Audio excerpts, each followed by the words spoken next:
Pawan Kalyan and demon Pawan వీళ్ళు హౌస్లోకి కామనర్స్గా వచ్చారు. కాకపోతే ఇప్పుడు 11th వీక్ అయ్యింది, 12th వీక్లో వీళ్ళు వచ్చేసరికి ఇంకా హౌస్లో ఉన్నారు. అండ్ ఇప్పుడు వీళ్ళు కామనర్స్ కాదు, టాప్ కంప్లీట్ టాలెంటెడ్ పర్ఫార్మర్స్ వీళ్ళు బిగ్ బాస్ హౌస్కి.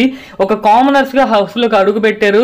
2 సెల్ఫ్ మేడ్ ప్లేయర్స్ అనమాట వీళ్ళిద్దరు. నిజంగా చెప్పండి, వీళ్ళిద్దరు గురించి మాట్లాడుతున్నాను, మీరు వేరే వాళ్ళ గురించి మళ్ళీ అడగండి. ఓన్లీ వీళ్ళిద్దరు ఇప్పుడు ఉన్న వల్ల వీళ్ళిద్దరు కామనర్స్ గురించి మాట్లాడుతున్నాను. నో బ్యాక్గ్రౌండ్, వీళ్ళిద్దరికి ఎటువంటి నెగిటివిటీ లేదు, ఎటువంటి బ్యాక్గ్రౌండ్ లేదు. జస్ట్ వాళ్ళు ప్యూర్ హార్డ్ వర్క్ నమ్ముకున్నారు, కన్సిస్టెన్సీగా ఉన్నారు, పేషెన్స్తో ఉన్నారు, ఆడారు.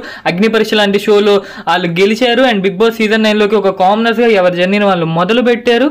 అండ్ ఇప్పుడు 12th వీక్ వచ్చేసరికి సైలెంట్గా వాళ్ళ జర్నీని స్టార్ట్ చేసిన, జర్నీలో కొంచెం ఒడిదొడుకులను ఎదుర్కొన్న ఈ రోజు ఇప్పుడు వచ్చేసరికి వాళ్ళు టాప్ కంటెండర్గా ప్రూవ్ చేసుకున్నారు. నిజంగా డిమోన్ పవన్ అండ్ కళ్యాణ్ గారు మీరు చాలా గ్రేట్ అనమాట. వాళ్ళ ఫ్యాన్స్ కూడా గర్వించదగ్గ విషయం. వాళ్ళు చాలా బాగా ఆడుతున్నారు. వాళ్ళిద్దరిలో ఎవరు టాప్ 5కి వెళ్తారు అనేది మనకి ఇప్పుడు ఇంపార్టెంట్ కాదు. వాళ్ళిద్దరు టాప్ 5కి వెళ్తే చాలు, ఎందుకంటే వాళ్ళిద్దరు కామనర్స్కి వచ్చినా బాగా ఆడుతున్నారు కాబట్టి.